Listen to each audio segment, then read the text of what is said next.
week, this week's portion is all about the giving of the Torah. It's all about like the Torah being given over to us. In other words, we're receiving the Torah this week anew, because that's what the Parsha is. And we know that every single week is not just, we're not just going through the week and things are happening to us and we read the news and now we understand, oh, because this is what happens in the news. The real news is in the Parsha of the week, and it just unfolds within the week for us. And actually news comes out in a way that's connected to the Parsha.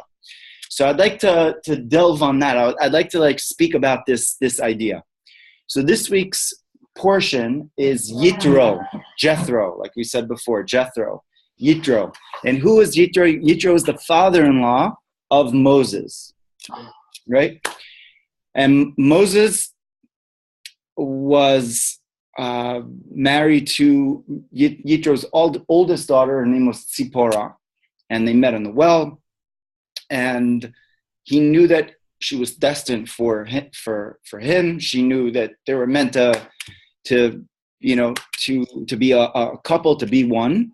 And when she took him back to her dad, to her father, Yitro, he said, first of all, before they met, he said, who's this guy that helped you, that saved you? He said, there was a guy there was a Hebrew that the water came up towards him. He said, I know who that is. Only one nationality, only one type of people. I'm sorry, she didn't say Hebrew. And there's only one nationality that the water goes up towards them, and that's the Hebrews.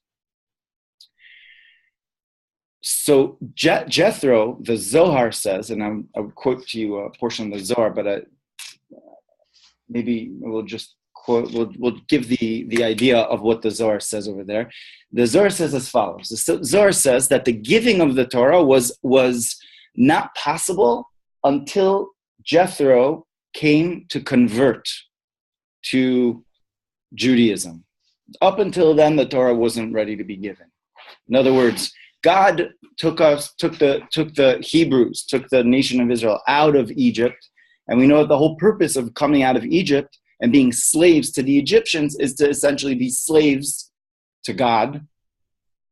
And it's actually just, in parentheses, that concept of what is real freedom, right, is a good question, because real freedom isn't just the ability for me to do absolutely what I want to do, absolute nothingness, and that's the essence of freedom. The essence of real freedom is the ability to do what my soul mission is to do. That's my ultimate greatest satisfaction of utilizing my potential. So how do you utilize your potential? If you're going to eat hamburgers and ice cream and potato chips all day, you're free, right? But you're going to be a big balloon, right? And you're probably not going to live too long. So that's not real freedom. Real freedom is to go to the gym. You're working out. You're eating healthy. You're exercising your mind. You're thinking properly. You're working on yourself, on your emotional self, working all these things. Then you're free. But you're really a slave because you're really working hard. You're working, but I'm really free, because the essence of freedom is actually to be in a state of mind of working towards a goal, working towards a direction. And that sets a person really free. So when the Hebrews were in Egypt, we were slaves to Pharaoh. But then we came out of Egypt, we became slaves. Now you're not a slave to man, you're slave to God. By the giving of the Torah, by the virtue of the giving of the Torah, we became God's slaves in a sense, because the Torah now is called Ben Cholin. You have nobody who's more free than somebody that is involved in the study of Torah, that is in the study of Torah. Cholin is from cherut. Cherut comes from the word etched. How do you say that in Spanish? When something is etched inside, like of a stone, like you take a stone and you etch it inside. Grabado. Engravo, yeah, engraved. Yeah, exactly. You take a stone, you take something, you engrave it inside. That word in Hebrew is cherut. means freedom is etched inside. So that same it means freedom and it means etched. Yeah, very, very deep. The Hebrew language is so rich and so amazing. That in Hebrew, the word freedom was also the word of a bird. Like this little bird? Yonah. No, that's just the sign of it. You know, they have the white bird. I think in all cultures they have the white, the pigeon or the... and it means also freedom? No, that's just the symbol of freedom. But that doesn't mean that. No. Freedom means etched, engravo. Wow. You take something and you etch it inside because now it becomes your essence, who you are.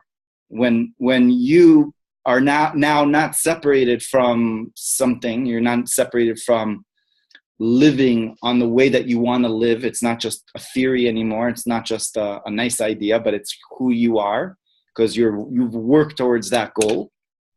Then that's who you are. You became that. It's been engraved inside of you. Now that's your freedom because it's really a part of who you are. And so the Jewish people, right, are working towards this goal, and that's the whole purpose of coming out of Egypt, is to reach that state of mind of real freedom, of slavery, of freedom.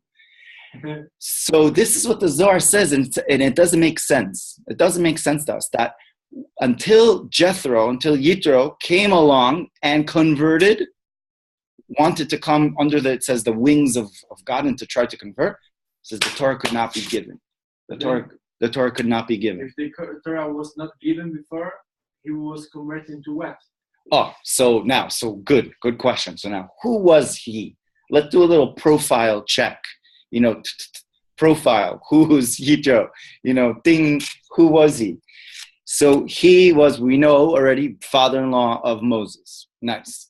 But what was his credentials? Who was he?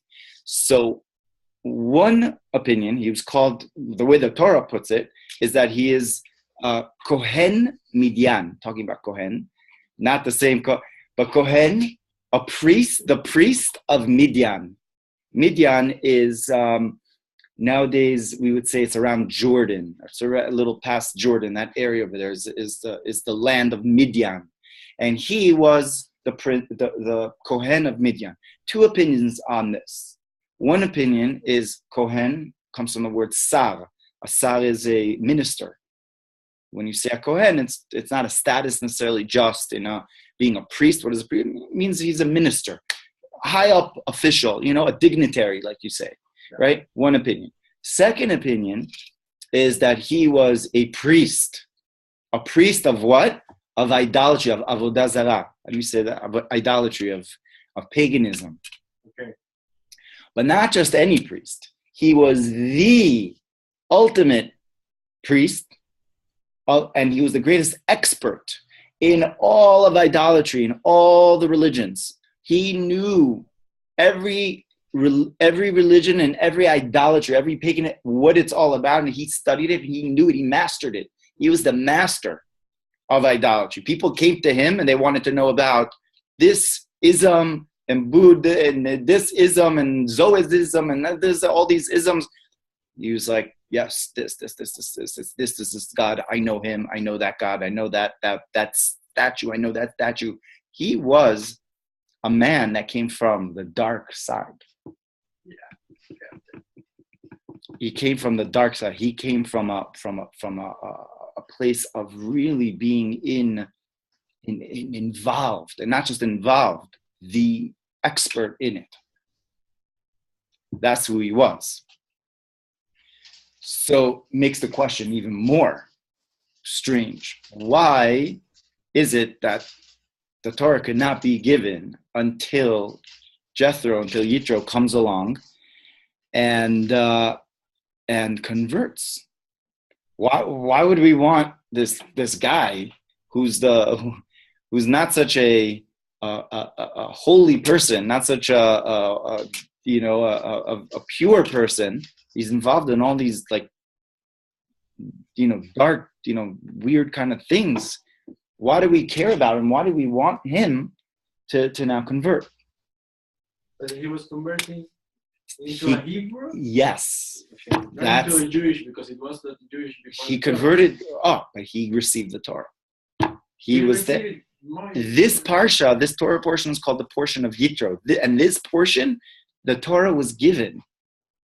In other words, the parsha itself is named after this individual, Yitro. What are all these dark arts? What are they? Why can't we do them? No, I mean because it's avodah zarah. Below the Torah, then what's the problem? Because it's avodah zarah. But we can't. No, not goyim can't do it.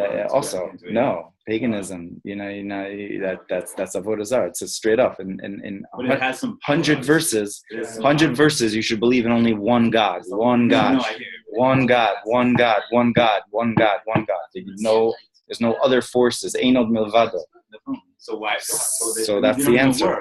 That's the answer. That's the answer. That's the answer. No. I don't know what you're saying. No, one God. He was a master in these arts. And the arts aren't even real. He was a master of nothing. That's not true. That's not true. 1 second. So Okay, it's so the Maimonides explains that in the laws of avodah zarah, he says that what happened. He says originally everybody knew God in a very clear kind of a way. Adam and his sons. I mean, Hevel was killed, but you had Cain, right? You knew it's God. But then as time went on, says people started to forget about God, so to speak, and they started using different energies of the sun and of the moon and of things within the world, but they realized that it came from God. And then the Rambam says, the Maimonides says, as time kept on, then people started to say, well, we know it's the sun and the moon and the stars and all this energy. That's where it's coming from. Their parents believed that the energy was given from God, right? But they started to forget that it came from God, and they now rely just on those objects. And that's called idolatry. That's called avodah zarah. The idolatry is to believe that an object has power by itself. That's idolatry. The idolatry is to think that there's another force that has power besides the one God. One God is the source, Melech Malchei Amlachim, the King of all kings, and he's the source of all power, of everything in the world, and therefore, Einod Milvad, nothing else exists but him. Actually, in the Parsha, in the Parsha says, Einod Milvad, nothing exists besides him. God showed it to us. How nothing exists beside him. By the giving of the Torah, it was like nowadays we have an appreciation of it. You have like a surround sound. Anybody been to an IMAX theater? It's so cool because if you sit in like a surround sound, anybody been to Disney World? Many times. Yes. United States or Disneyland Paris. Yeah. So, Disneyland. So in Disney World, there's something called Epcot, and you go there's, anyways, not to deviate too much, but you go into certain different countries around there. But in one of the places, I remember you walk in, it's got this surround, like all the walls were just like this video, and you felt like you were there. Like it took you through the streets of, it was, I think, like Beijing or something. And you're like, the guy with a push cart is like ding, ding, ding, jingling their things. And the person is making like, Chinese food in the middle of the street, and people are walking, pedaling. It's like really cool. Like you're in the thing and you hear it and you feel it and everything like that. It says the Torah was given in that way, surround sound. It was given like we saw like this experience. It was an experience that was like multi-sensory experience that took out of our consciousness any ability to believe that anything else exists besides the one God. So much so that it says that underneath us also the earth opened up. That's what the Midrash says. The earth opened up and we looked downwards. On that land before, we looked underneath the earth, and we saw that like nothing else exists besides the unity of God. And it opened up also, it says, the heavens, all the heavens, like maybe there's power in the in up there in some levels, whatever that means. No, kept on going up and up and up and up. It's all just one, the God, the unity of God, the oneness of God that is within everything. That is the that is the essence of it. So, but idolatry is believing that something else has energy, something else has power besides God. But if there's no power beside God, then the whole concept of the devil is a hoax. So the thing is that God gives the ability gives us the opportunity in this world to err or to choose. That's where we're in the world. B'charta b'chaim, to err, to make a mistake. B'charta b'chaim, we have a choice of choosing life or choosing the opposite, right?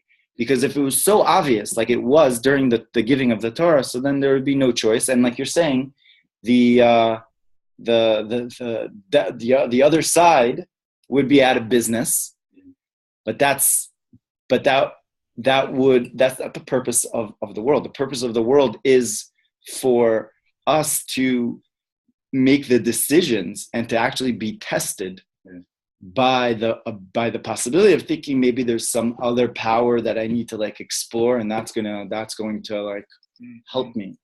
Maybe I need to wear this kind of like a rock. I don't know. I'm just throwing it. I need to put this little thing in my room, and that little thing is going to give spiritual power to me. And if I bow down to this type of a thing, and I have these little bells or making the, that's going to channel all these different things.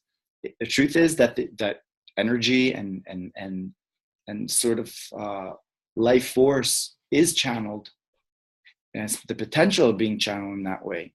But the way it is channeled could be employed, could be used, could be done in the wrong way, because you're not looking to serve God and to be nullified to God. You're looking to you're looking to take. And that's really the whole difference between holiness and the other side. The other side is about taking for the self. This is what Kabbalah teaches. Kabbalah teaches this main idea of how we are actually meant to be more giving than taking. Because taking is the ego, is the self, is about is about me. It's about taking for me, for what I want, for what I need. And that is really the other side. That's really idolatry. That's really avodah zarah. Avodah zarah is like, I want to use energy for my own purposes. Whereas kedusha, holiness, is about what does God want of me to do? What is my mission in this world? What am I meant to do? And I'm meant to serve him and to do his will and to emulate him. Like Demetra said, we're supposed to be like God and to, right? And this is a whole lecture of an hour and a half about what Kabbalah is, but it's really very, very important to understand these two differences. That's Kedusha is about something, is not about you. It's about him. And the other side is about you. The other side just keeps on stuffing, wanting the person. Isn't like worshiping idols is like you sacrifice, you give things, even if it's just like a stone. Kind of like to get something for you. To get something for you, yeah. But you're giving up something. But why are you giving it up? Because you're going to get something back. It's like when a person gives a gift to someone else, and he knows that they're going to give them back something in the future, or give them back double. You're not giving in a real way. It's a other side kind of giving, because you're expecting something in return. Real giving is really selfless giving. That's what a korban is. Korban in the temple was sacrifice. Like you're just giving something away. And the highest level of a sacrifice of a korban is a korban ola. Is a sacrifice of the ola. The ola korban is like it's completely burnt. It's not used for for any purpose at all. So anyway, so that's a distinction. So now that we know that this person, who he was, Yitro, what his credentials were, what his resume said, and he had like the expert on this, expert on that, expert number one expert on the whole, on every single idolatry that is possible to know and to serve. He knew it, he did it, he wrote the book on it, right? This guy. So he was the major person in the world that knew this. Now we could understand a little bit what the Zohar says. The Zohar says that the Torah could not be given until Yitro came along and converted to Judaism, converted to the knowledge of God. God was right? waiting till Yitro converted. Till Yitro converted, yes. This is the point, because he said, Ata yadati, now I know, ki Hashem, ki gadol Hashem, mikol Elokim. He said, now I know that Hashem, Yud Kei Vav Kei, God's infinite name, the name which is a true unity of everything. Everything is united in one. Ata mikol Elokim, from all the Elokim. Elokim are gods, which are like, Elokim is God's name, but Elokim could be Avodah Zarah, Elokim Acherim, Elokim, that you have like the powers, all the different powers. The Yud Kei Vav Kei, God is higher than all the other powers. So Vayishma Yitro, what did he hear that made him like convert? So it says that he heard a number of things. He heard how God took the Jewish people out of Egypt, how he split the Yam Suf, that's what he heard, and how he fought Amalek. He fought the nation of Amalek, who is the arch enemy of the Jewish people that came and attacked us. They're the worst enemies that came and attacked us when we were on a high. We were on the highest level. They came from behind, and so they tried to cool us down, and Moses had to go out and kill them. Moses chose 12,000 warriors, and he sat there on a rock, and he put his hands up to the sky. And when the hands of Moses went up, they were successful. When his hands went down, then Amalek won. And says his hands became emunah, vehi yadav emunah ad bo hashamash, that his hands just became like emunah. So Yitro heard these three things, and he came in, and that caused him all of a sudden to like have a shift of life, basically lifestyle. Like at the age of he was already in his middle age over there, and he's like, he has a good position in his university, and he has a good position in his whatever pagan thing that he was going, just getting, payments, he was getting, he was doing well, everything like that. It's like, no, I'm giving it all up. Why? Vayishma Yitro, he heard something. He heard that there is something supernatural over here that happened. Something supernatural. And he started to investigate it. And he investigated this situation, this occurrence, which is not a normal occurrence. And that led him to the conclusion that this can only be done by the true God, by the one God. And what is that? I don't know what that is. It's like, before the Torah was given, there was already people believing in God, that there was everything. Because he realized that, and then after he realized, Torah was given, saying there's only one God, right? Well, the thing, he was the first one to realize, or not? So Abraham. Well, Abraham, right? His father's idol. Then Yitro was before, after. I really know. He was before. But he realized that everything is God before Abraham. No. Avram came before Yitro. Avram, okay. Avram. Abraham, okay. But remember, we have this like nation, of the Hebrews. Knew about God before the Torah was given. Right. That was right. my question. Right. Yeah. The Maimonides, the Rambam, writes this up so beautifully. The way he writes it up is really amazing. I wish I could quote it for you in English. But basically, it's this whole idea of being a monotheistic, believing in a one God, was you call it like a chidush, like it was like it was unheard of. Who believes in just one God? Avraham, like you were saying, Avraham's father was actually a salesman. He had like idols store. Idols are us. He sold it all over the place. And Avram bashed them all because it was unheard of. And so he started this, the Abrahamic, you call it Abrahamic, religion, which the three major religions we're based on that, to believe in one God. But before that, before Judaism, which is the oldest one, it was unheard of because it's paganism. You believe in many, many other gods, right? It was. So I had a conversation to a Jew man, and he was telling me, because I asked him, why did God give the Torah only to the Jews and not to everyone? God gave the Torah to everyone. And then he said, he asked all the nations, and everybody asked what is inside the book, and they didn't like it, and the Jews were the only one to accept it without asking. Something like that. I heard that also. So yeah, there's a midrash. But the Jew ones, they already knew about there was one God before they got the Torah.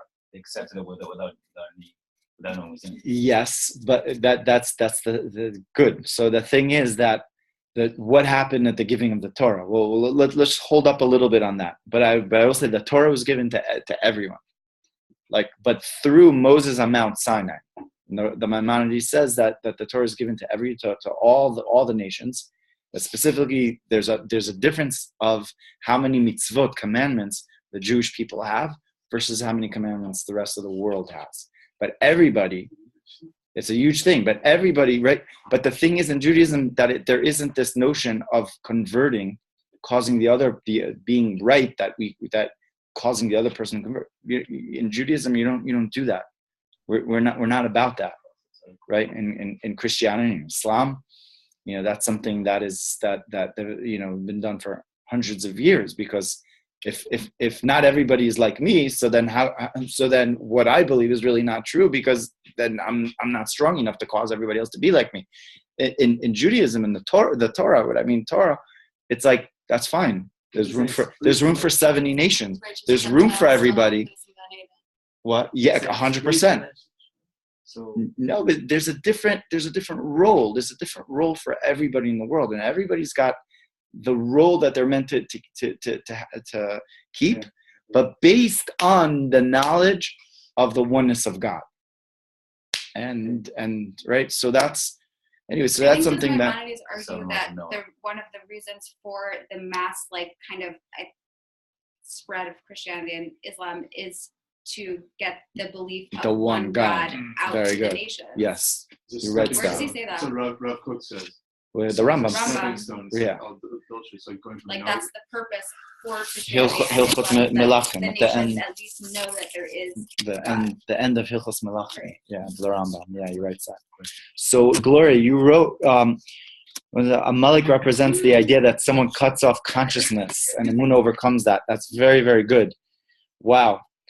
The fight against Amalek was the fight against Amalek means the cutting Amalek. What they used to do is the disconnect between the mind and the heart, and it's right, and it's cooling down the idea, and basically, right. Well, you could know something, but then totally not live by that. That's like Amalek, which causes doubts and distances the person. So the hands of Moshe were able to be victorious because the hands of Moshe represented Emunah. And actually, when you look at it, your hands could go above your head, right? So if you just rely on your head and you think that, well, I'm so smart and, I could figure my life out because I'm intellectual and I know what to do. Then when things don't work out, whoa, that's, you're in big trouble. But when your hands are above your head and you live your life by Emunah, so then not everything will make sense, but that you're one, you're in good company, you're connected, you're in the right place, even though it doesn't make sense. and most of it doesn't make sense. When we Actually, do the Tilas Yadayim, you're supposed to like raise your hands your up, face, up, at up least. above your head. Right. Yeah, but yeah. So like, you know how the sorcerers did magic, like they made snakes into staffs and stuff. So why would that be considered not allowed for Judaism? Or, for example, why can't we do that now? I mean, if they were just serving Because idols. that's idolatry. No, I know, but I don't. You know what I'm saying? Like, I don't No. understand why. I mean, I get they're trying to have power over God, but just a magic trick, basically, right? So like, why? Basically, it's a magic, but we don't even know how they did it. It was idolatry. Yeah, but Anyways, let's focus back. Let's I focus. want to understand this because it seems like today, if someone says they could turn a staff into a snake, people look at them like they're crazy. If they actually did it, Okay. I think So- I was gonna say, no, I want to I know. think it's a difference between a magic trick, which is usually like something. What actually happened. It's between like Wait, black magic something and white something magic. simple. No, Okay, it's a trick. Okay, No. between something which resembles witchcraft. Right. Okay, which is what we're talking about here was like snakes and stuff, and that's using an energy to form something into something. Yeah. To transform something, you're using an energy. So they're using the energy within nature, Yes. and they're perverting it. Yes, and that is worshiping So idols. actually- And so, like, we can classify idols like simple idols that we know have I like understand. nothing in them, Right. but we know that their energies do exist in the world. But using them, not in the holiness way that we Or learn. against- Idolatry, they were not wrong about the power of the things. They were wrong about that the power it didn't was from the things itself. It was coming from God. But they have powers, like the sun was powerful. They Right. could use the energy of the sun or the power of it. We still do. We have soul energy. Yeah. But that in and of itself is It's kind of a different hint of between using sun idolatry. energy. At the end of the other- day, it's in we're surrounded by like, in energies all the Od time. Milvado, the Way sun, nothing. the question Like, is it's how all you from connect God. to your energies. No, I get it. I'm just trying to make sense of it, because it seems like, well, if the Avodah Zarah exists, why would Hashem create it in the first place? And then if it does exist, then and Hashem put it there, then He created it because it's a test. Right. Just like a Right. negative You have to mitzvah. overcome it. You Right. don't Like, just have- like if you want to Right? yell at somebody, you want to do something negative. Exists, but we shouldn't It's a do test. it. You have to make the right choice. Is you want to take the shortcut and get the energy quick, or kedusha, or holiness. Holiness is a long road. I think it's longer or shorter. It's a long road. I remember when I checked into Morristown Yeshiva. So the rabbi, his name is Rabbi Elimelech Tzvibol. He just passed away a couple of months ago.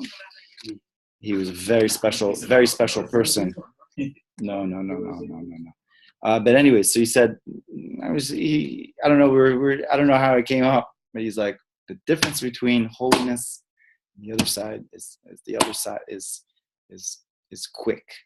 Like, you just get a quick thing. It just works. It just works fast. Drugs, you get high. And holiness is work. As it takes work and striving, and you don't always see the results right away. And but it's day in, day out.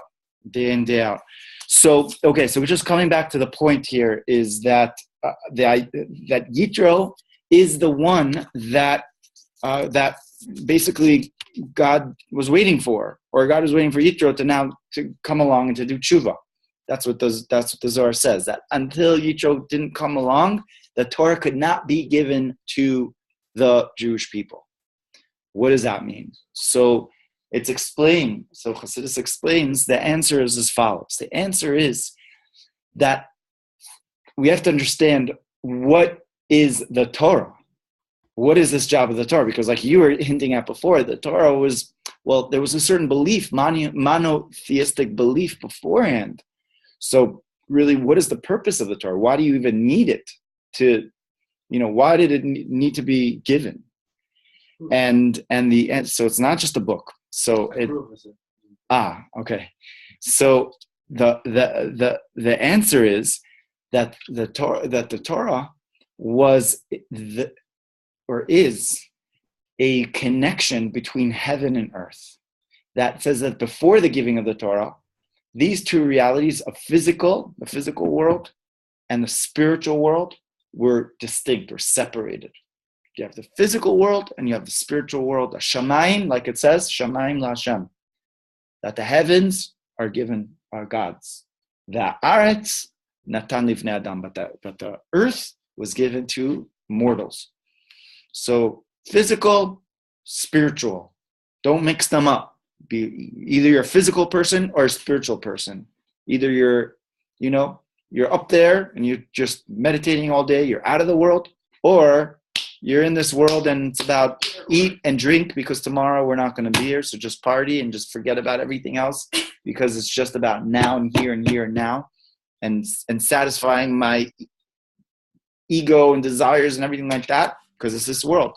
Haaretz. Doesn't it say in the Torah that because if a Jew does a sin, that he will pay 7 times more for his sin? In the Tanya, it talks about that Hashem, that the soul of a Jewish person is a spark of godliness, a spark of Hashem. And the whole purpose of being a Jew is to perform these mitzvot in order to bring the dwelling place for Hashem into the physical plane. Right. So when you're talking about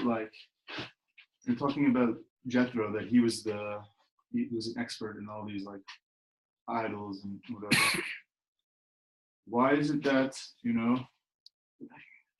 can look at philosophy of the universe, like physics, for every reaction is equal and opposite reaction. You could what I think you could draw towards yourself.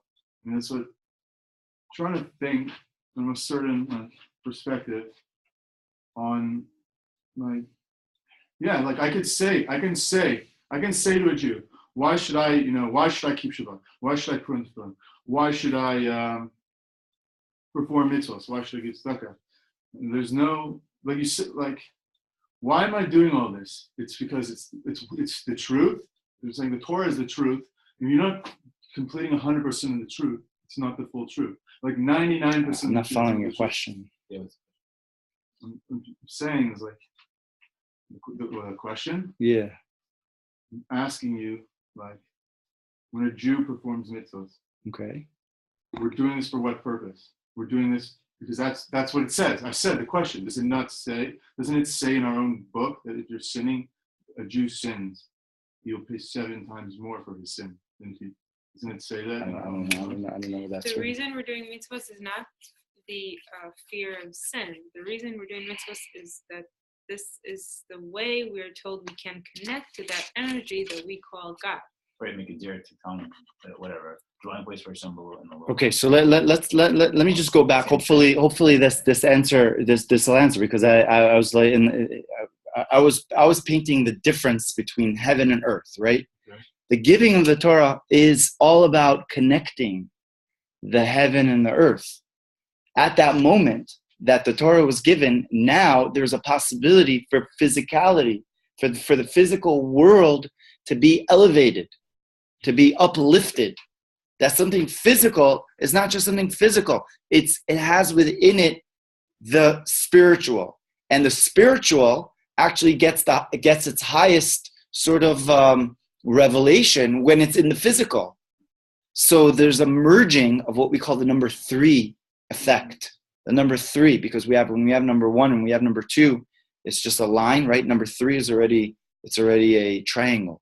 It's already something. Actually, it's brought down. Aristotle actually said that this concept, the idea of number 3 is a unifying. When we have 1, we have 2 people, we're friends, but when 3, it's already a crowd. You're already having something, a connection. And the number 3 is connecting, right? It's all about connecting. That's why the giving of the Torah is all about the number 3. It was given on the 3rd month, right? When we came out of Egypt. There's the first month is Nisan. We came out Iyar, counting those days of the Omer, and then the 3rd month is Sivan, and it was given on the. It was given to it says the nation of 3 who are Kohanim, priests, right? Levites and Israelites. And it was given by the one who is the 3rd out of his mother's stomach. The Talmud says that's Moshe. He was the 3rd one. He was the 3rd child. Anybody that's the 3rd child, it's a good thing. So it's a third. And why? Because the whole essence of the Torah is the bonding between the heaven and earth, between the above and the below. It's the connection of the above and the below. And it's greater than either of the two, because we've got the heaven, and that's spiritual. Nice. Yeah. Spiritual doesn't mean holy. Spiritual could be very egotistical, like we said, but like we just said before about idolatry. The idolatry could be it could be spiritual, very spiritual, but it's about yourself. So it doesn't mean it's holy, right? And physical doesn't mean it's not holy. Person's going to work, person's doing what they need to do, they're providing for their family, they're not necessarily living such a spiritual life, but they're honest, they're good, good people. Maybe the one that's the spiritual guru thing is maybe more of a quack or whatever than the one that's doing the, like, what does that mean? What is holy? Holy is really the union between those two things together, having a dwelling place for God, having like a connection of God in this world. That's what the Torah is. The Torah is the glue that binds the heaven and earth together and unifies it. So now we understand a little bit more about Yitro, about Jethro, because Jethro represents the lowest, farthest flung person who came from the other side of the earth, like all the way like there, like back down there, all the way back, he's that person that's really all the way there. He's like that, the oneness of God, the unity of God exists, and he went out of his, what we call like earthliness. How do you say that in Spanish? Earthliness is becoming where we have it. I say it in English. Earthliness. How do you say materialism? Materialización. Material. Yeah, coming out of the materialism, the material girl. What? Yes. Has a house here.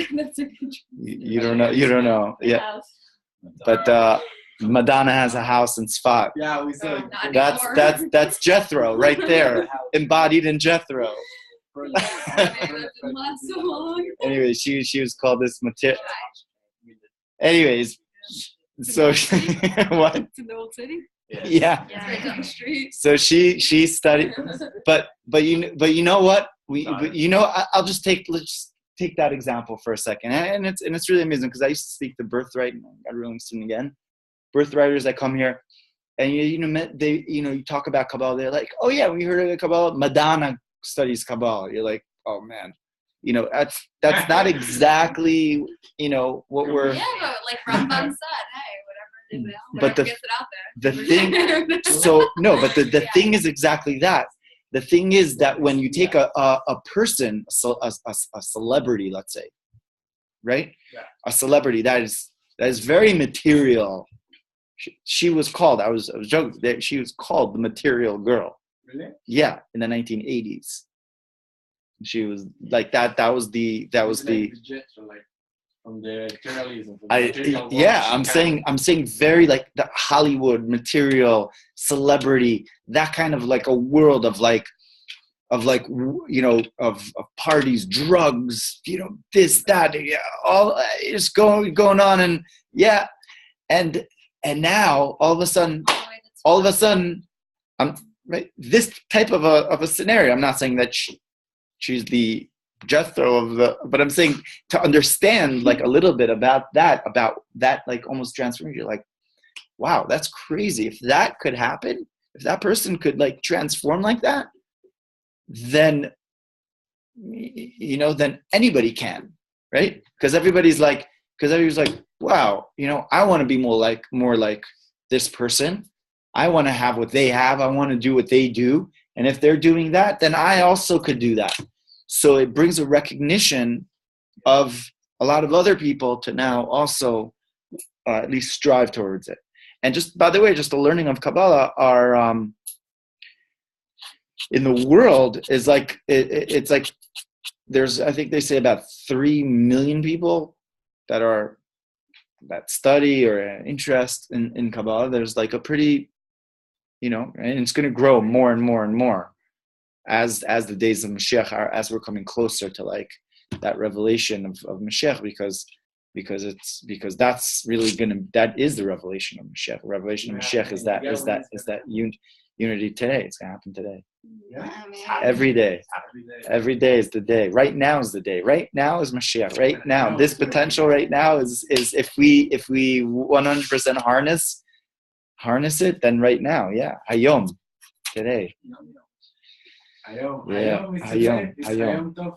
Yes. Today? Yes. Yom Tov. We say Yom Tov. Oh, good. Yeah. You're learning. You're learning. No, I wasn't saying it wrong. No, you can say Yom Tov. Yeah. Yeah. Yom Tov is good day, but Hayom Tov is Okay. You were saying it right. Okay. The good day. Thank you. So the way the Zohar puts it, and okay, so we got like a couple more minutes, and this next concept it could take like for another hour, but this next idea is the idea of the transformation of darkness into light. It says that what Yitro did is he transformed darkness into light, right? Not all darkness. Darkness into light. His darkness, or what his knowledge, into light. That's transformation. And King Solomon says this in Kohelet, says this in Ecclesiastes. He says that I've seen that there's an advantage of wisdom from folly. Folly is not opposite of wisdom, folly. Like light from darkness. Raiti, and the word is Raiti sheyesh yitron, chochma min hasichlut keitron haor min hachoshech. That there's an advantage of light of wisdom from folly, just like light from darkness. That's what King Solomon writes. Yitro. This word yitro comes from the word advantage, yitron. And so the Zohar asks about this. What is King Solomon saying that's so wise over there? Well, doesn't sound like such a profound thing. Anybody could say such a thing. Having wisdom versus having folly, having not wisdom, is like light from darkness. What's so deep about that? I mean, it's a nice idea, but it's not. We're talking about King Solomon over here. You want a super like awesome deep idea if it's coming from King Solomon. Yeah. And so it's a little bit surface level, right? But the Zohar asks this question. The Zohar says, no. We don't understand what King Solomon was saying in its depth, in the deeper aspect. And the Zohar explains as follows. He says that when we're talking about light from darkness, there's two ways of having light, right? First way, you walk into a room, and the room is illuminated. There's light over here, right? We're very happy that there's light. We see, everybody here. We see the books. We see the tables. We see the window. Everything is nice and good. But now, let's imagine that the lights are off, and now it's dark. You don't see anything. Now you want to see something. You're going to take a match, and you're going to light a match. That match isn't going to be as light as the light like this, right? But that light that you have from the match, you can see, depending how big the light is or whatever, you can see the details much more. So which light do you appreciate more? The one in the dark. Why? It's bigger, stronger. It illuminates the darkness. There's only light. How could you But really appreciate light if you don't know anything Okay. else? How could you really be happy if you don't know that there's something Like else? someone, exactly. Light wouldn't exist without dark, as we know it.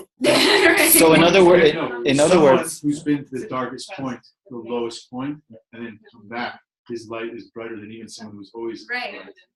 So basically, that's all of you're saying. This is that's the idea of appreciate. You appreciate the light. Beforehand, before I said this, did anybody even appreciate that we had light here?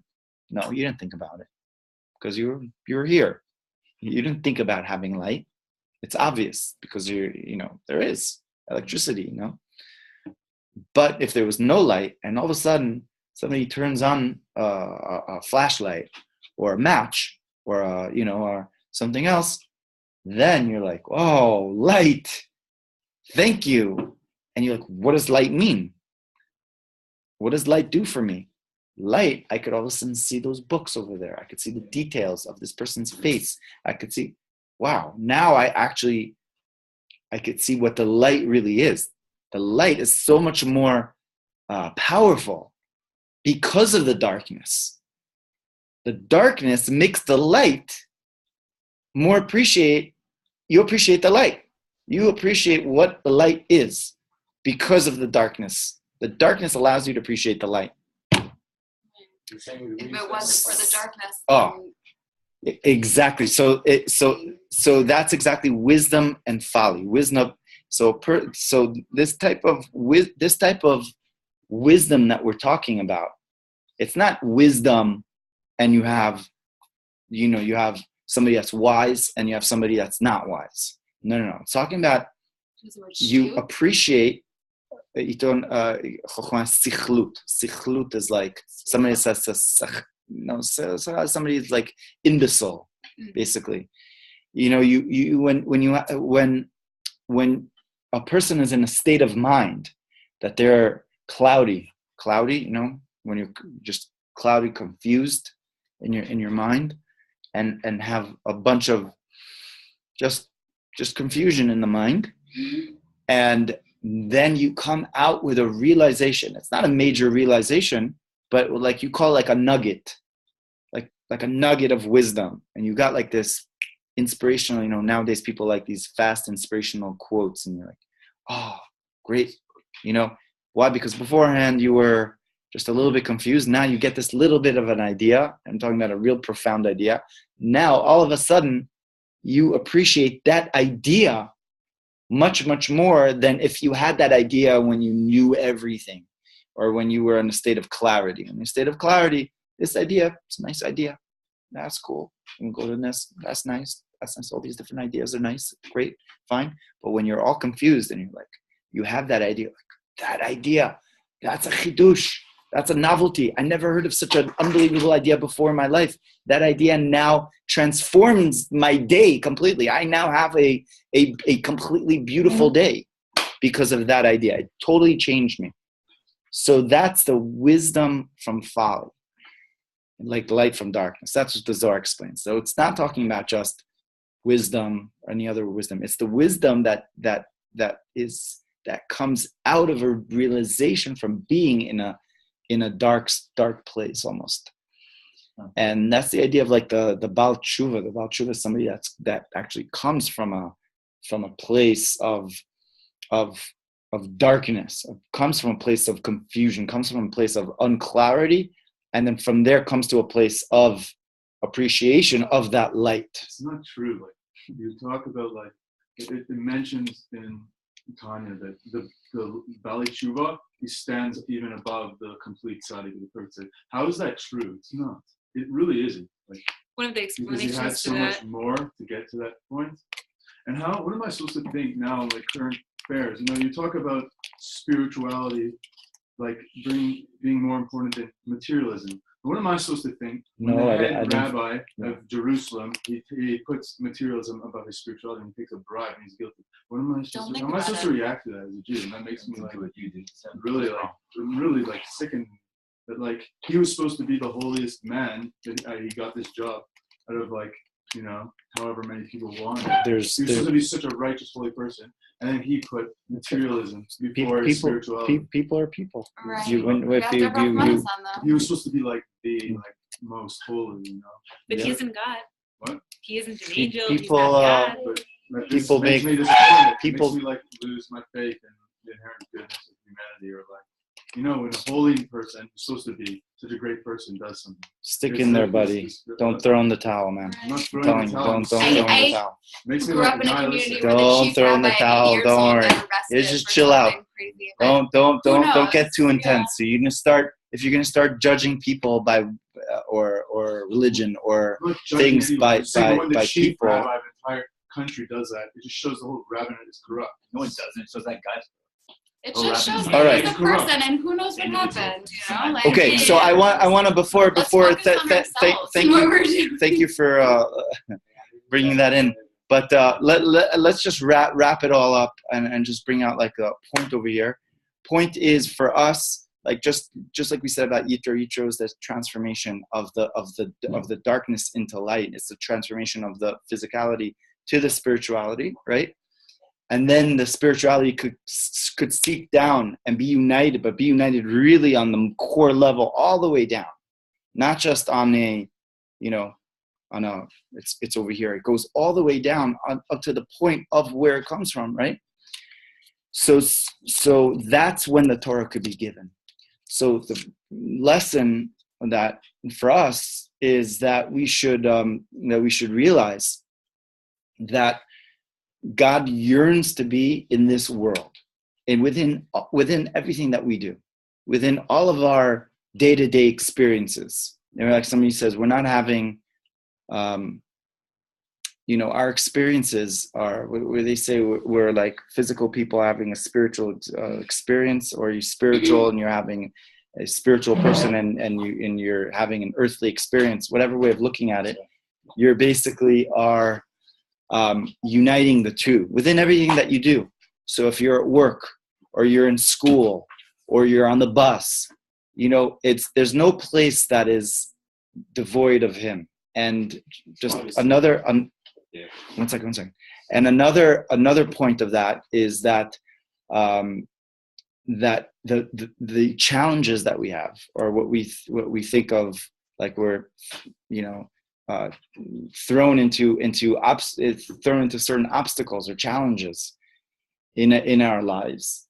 Those challenges are meant for us to come out of, and to like keep on searching, to just keep on going forward, and not to give up and to wallow within the darkness, but to keep on going, and to expect that actually there's that light which we're going to be getting at. That's the whole purpose of the challenge that the person is in. When a person is in a challenge, he's in a place of darkness.